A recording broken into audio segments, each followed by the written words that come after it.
Short circuit currents are a result of conductors of different voltages coming into contact, causing current to take a shortcut or unintended path.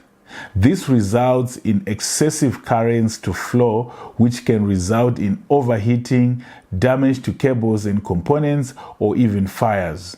In three-phase systems, short circuits can be between a phase wire and an earth, a phase wire and a grounded surface, or between two live wires of different phase angles.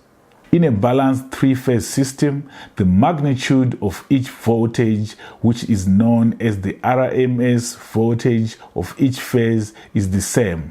But since the three voltages are rotating at different phase angles with each other, there will be different voltages at any given time. So if two different phases come into contact, a short circuit will occur.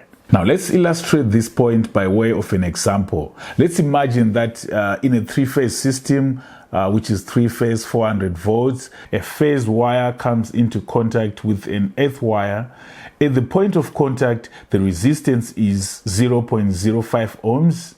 In order for you to have an idea of the magnitude of short circuit currents, let's use Ohm's law to carry out a simplified calculation factoring in the resistance value only. Now, there could be many other variables in an electric motor circuit due to inductance in the electric motor windings, but let's just simplify this example and factor in the resistance value only so that we understand the magnitude of short circuit currents.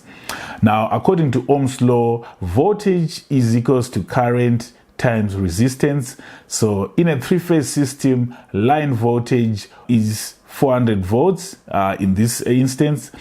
And since our line voltage is 400 volts, then our phase voltage is line voltage divided by the square root of 3, which is 400 volts divided by the square root of 3, which gives us 230 volts.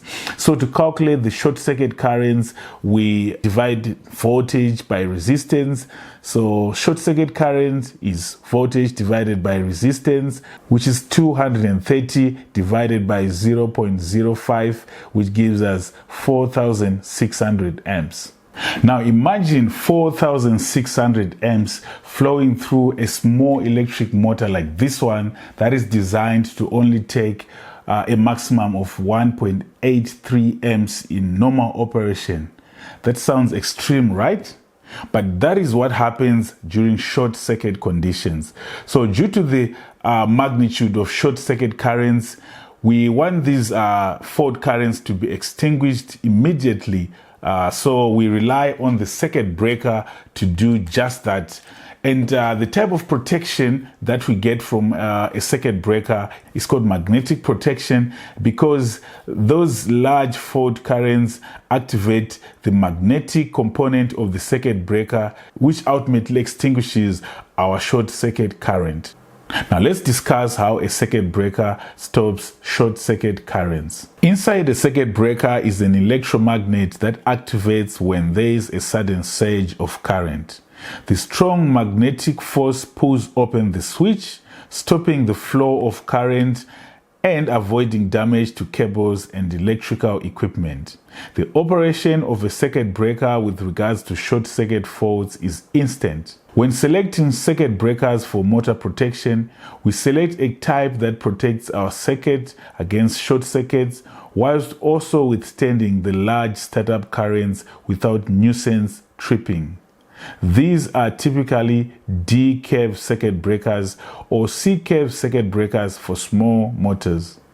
Now the following is a list of sources of short circuits in electric motor circuits: insulation breakdown, overheating, moisture ingress, loose or damaged connections, mechanical damage, or contaminants.